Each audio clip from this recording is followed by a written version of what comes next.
Greetings, fellow Gorehounds, and welcome back to a Blood Splattered vlog. I'm the Horror Guru. And I'm Count Jackula. And today we're going to talk about A Desert, a neo-noir thriller from director Joshua Erkman. This movie is...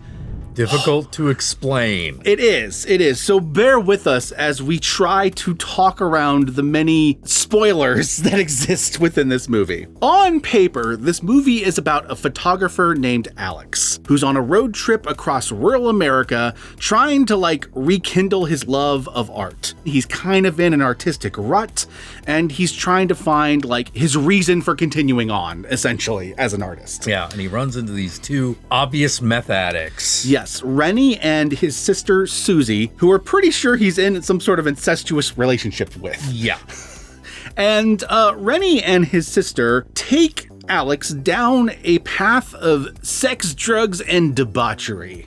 In fact, I believe he even had alcoholism in the past. Yes. And so these two prove to be some pretty bad influences overall. But unfortunately, that is the extent of the plot I can talk about before spoilers hit. Yeah. Because this movie is kind of structured kind of like a movie like Alfred Hitchcock's Psycho, where the movie's about one thing, and then halfway through, it's about something else. And I can't talk about that something else without spoiling the whole movie.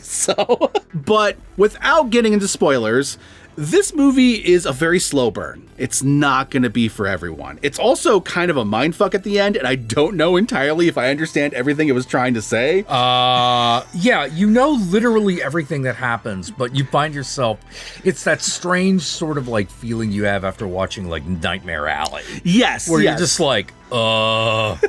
okay, I think I get the plot, but I'll give Nightmare Alley this. There's more of a coherent through line of what the movie is about in that than I feel like there is in this, though there is many things the movie is clearly exploring. Oh, yeah. One of the things the movie explores a lot is the idea of these kind of abandoned, empty, rural places in America and the people that live in them. And one of the things it highlights about the character Alex is that he's very interested in the places, not really interested in the people. Yeah. And one of the points of the movie, at least one of the points I got from the movie, is that's kind of a problem on his end. Yes. Because you're an artist, right? You're finding all these abandoned rural places, you're photographing them and creating art out of them, but you don't care about the people connected to them. But those things are nothing without the people. Exactly. So to a certain extent, there's kind of like a class divide in this movie. There's very much class divide in the movie. Which is actually something that's exacerbated when you get to the second half of the movie, which we'll talk about later. The other thing that's explored in this movie is the idea of things being seen through lenses. Yeah. You have him being a photographer. There's a point in the finale of this movie where the entire finale is shown to us through monitor screens. Yeah. And there are points in the midpoint of the movie where another character is using various lenses to watch various people. So there's obviously something in this movie to that. Also, there's a section in this finale that involves a drive-in theater projector, which also seems to be a part of that. The movie opens in a abandoned theater and ends in an abandoned drive-through theater. So there's obviously something connecting that, and the thing that seems to be connecting that is the camera and the lens and all that stuff. I'm not entirely sure what it's saying about all that, but I picked up on the theme. I picked on the theme of the camera lens. Yes, 100%. I can guess that it has something to do with dehumanization and whatnot, based on the stuff that's put in front of the camera a lot during this movie. Yeah. Because there is a lot of dehumanization throughout this movie. The mildest version of the dehumanization is how much Alex seems to see people as props for his art. Yeah. That's the mildest version, but there are examples later on in the movie that are way worse than that. It is definitely fascinating, even if I'm not sure if I entirely understood what it was going for. Yeah, not the least of which is why it's titled A Desert. A Desert. I can only assume because that's where it takes place. I don't know. Yeah, I get the feeling that it's a little more purposeful than that. Yes. But it's hard to articulate why. Maybe a desert is talking about the distance between the observer and the subject. Oh, that would make sense. Yeah. There's a desert between them. There's a desert between them. You know? There you go. There you go. It's a weird movie to talk about because I actually did like it.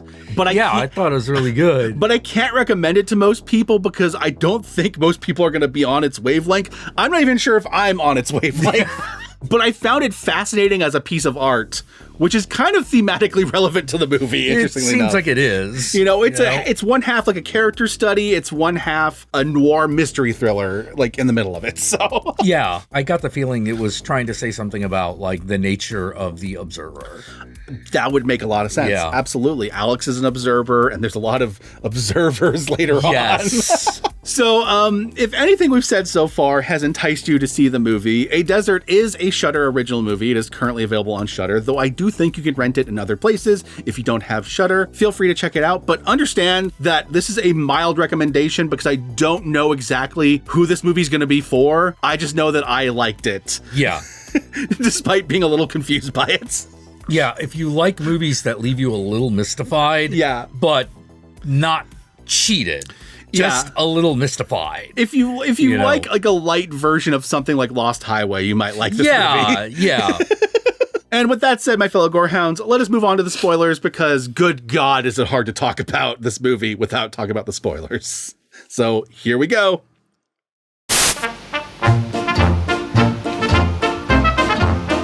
All right, so our main character, Alex, gets killed halfway through. Rennie just straight up brutally murders him in a very psychedelic sequence. Yeah. Where like everything's like filmed in red and he's like covered in blood.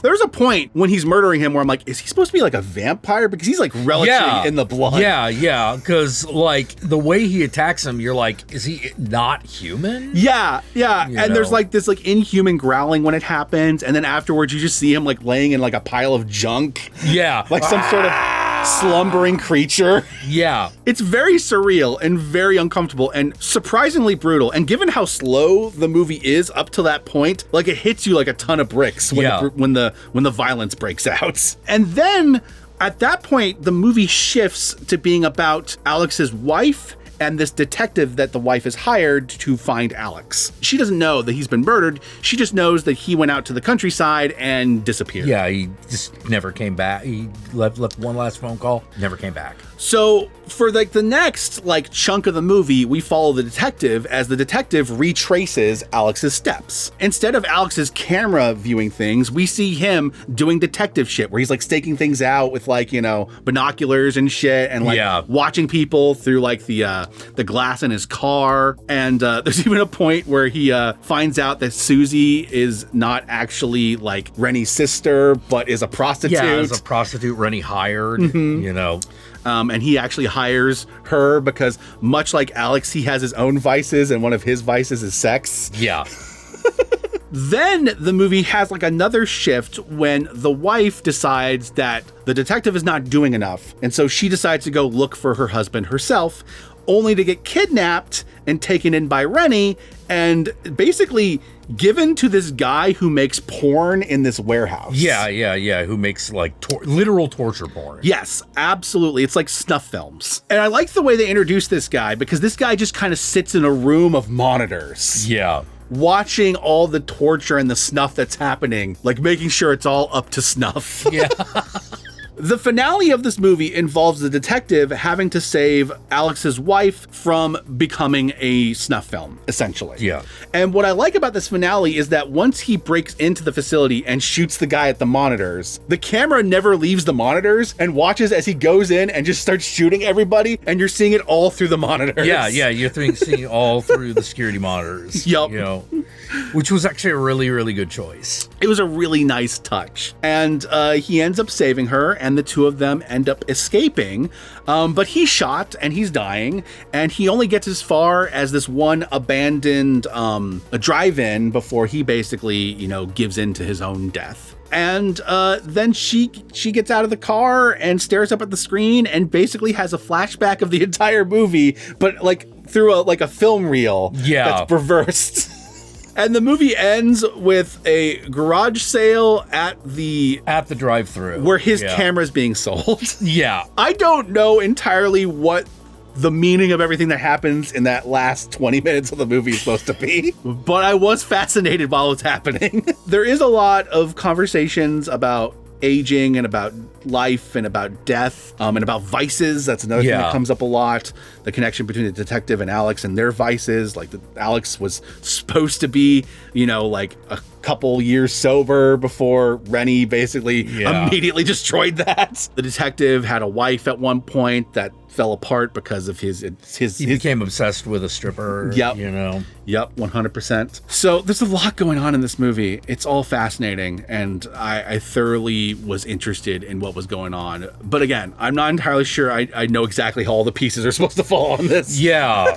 The movie does this weird thing where it makes you realize at all times that you're an audience member. Yes, absolutely. Which is a very interesting choice given how much of a small character piece it really is. Yeah. A lot of the movie is very small scenes of characters in small environments just talking to one another. Yeah, and you normally wouldn't put that distance between the audience and the film. But what I like about it is it's the same distance Alex has. Yes. Yeah. With his subjects in the beginning of the movie, and it's the same distance that the detective has with his subjects. Yeah. And when he breaks that distance is when he dies. And when Alex breaks that distance is when he gets murdered. Yeah. So there's a very interesting kind of like parallel there between Alex and the detective. Yeah. It's like poetry, it rhymes. Yeah. You're not entirely certain what it means, but like the movie does kind of confound me that way because I'm usually really good at teasing out the meaning of a movie. Oh, yeah. But this time I'm like, no, all I've got is a separation between the observer and the subject. Yes. It's the only through line I've got, despite the fact that the movie logically makes sense. Oh, yeah. It's not as like a narrative. Okay, a guy goes missing, gets killed, a detective goes and searches, wife gets mad, then gets kidnapped, detective has to save the wife based on all the pieces of the puzzle that he's put together so far, and then he goes and saves her. It all tracks as a narrative. It all tracks as a narrative. But at the same time, you're at the end going, what? And I don't say that as a flaw of the movie. No, I actually like that part of the movie. Yeah, and me too. I'm the first person to get mad at a movie for like being annoyingly ambiguous. But for this movie, it really worked for me. Y'all know me, I'm the Horror Guru. You can find me on various social media platforms, but these days I primarily use Blue Sky, so follow me on there. Be sure to like, comment, and subscribe, and don't forget to ring that notification bell so you're notified of my videos immediately upon their upload. And if you'd like to help out either of us more directly, be sure to check out our Patreon pages, and remember, if you decide to go the Patreon route, even $1 a month can go a long way, but we will certainly accept more. And with that said, my fellow Gorehounds, I want you to comment below, and be sure to comment below using the hashtag lens. I got nothing. Hashtag lens. Peace out, my fellow Gorehounds, and we'll catch y'all later.